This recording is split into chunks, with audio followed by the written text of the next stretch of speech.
Sagantaa ashaaraa magariisaa milkeessuuf lammiileen biyyattii hundi biqiltoota dhaabuu irratti argamu.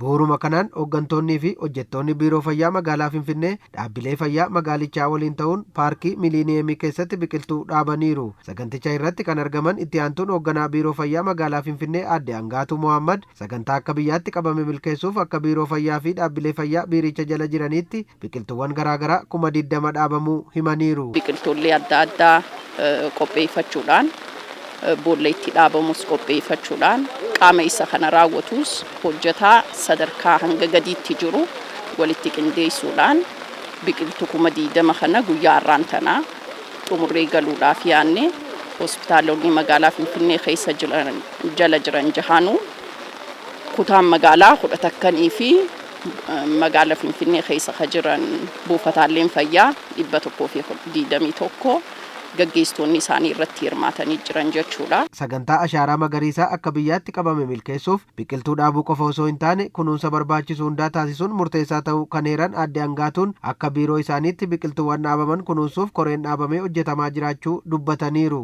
Inni guddaan biqiltuu kana deebisanii kunuunsuudhaan akka inni lammii fuulduraatii fi gahee inni qabus as keessatti taphachuu danda'u gochuudha.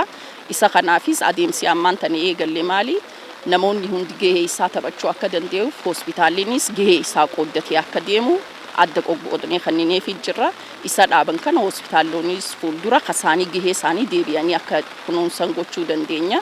Bifuma wal fakkaatuun kan biiroonis fudhatee akka biirootti maxxansaa itti maxxanfannee deebinee laaluudhaaf koree dhaabne koreen san deddeebitee isa kana kunuunsuu akka dandeenyu qindeessitee isa kana jala deemuu akka dandeessutti hordoffiin godhamaa kan ture.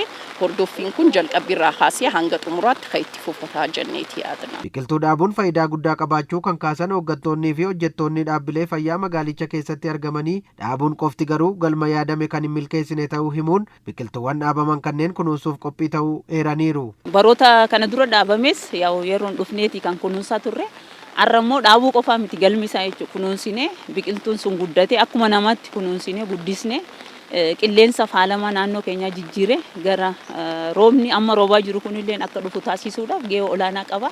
Har'a dhaabnee galuu miti sadarkaa jiruun immoo dhufne hundi keenya kunuunsuun nurra jiraata. Faayidaan isaa baay'eedha. Isaan kana keessaa amma rooba margaa jiru kanallee tokko kanatti biqiltuun dhaabbate kun yerootti waggaatti akka kanatti itti fufiinsaan dhaabuun jiraachuu baatee bokkaanuma illee yeroodhaan argachuu dhiisuu dandeenya. Tokko kana lammaffaa immoo anammoo ogummaan koo ogummaa faarmaasiidha. Achirraa biqiltuu kanarraati qorichi baay'een kan oomishamuu danda'u. Isa duwwiis miti namni akka aadaattis akka qorichaatti kan inni itti fayyadamu baay'ee waan jiruufi kanaan wal qabatees faayidaan isaanii baay'eedha. Amma rakkoon guddaan inuma dhaaba hundumtuu sektoroonni jiranis gaheen isaanii kennamu jira kan isaan dhaabanii garuu dhaabanii madeemu malee yerootti dhufanii isa hordofuun hanqinni jira.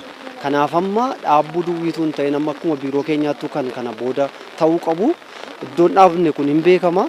Kanaaf yerootti dhufne kunuunsuun baay'ee barbaachisaadha. Erga dhaabneen booddeetti immoo itti fufnee qabate moo hin qabanne kan jedhu haala saniin ilaaluun nurraa erkama. Dhaabneetuma deemuu duwwaan ta'uu jechuudha. Yeroo itti dhufnee qabachuu isaa ilaallee har'a dhaabneerra yeroo itti immoo dhufnee haalaan ilaallaa jechuudha. Biqiltuuwwan nyaataa fi miidhaginaaf oolan akkasumas madaala qilleensaa eeguu danda'an dhaabamuu hubatameera.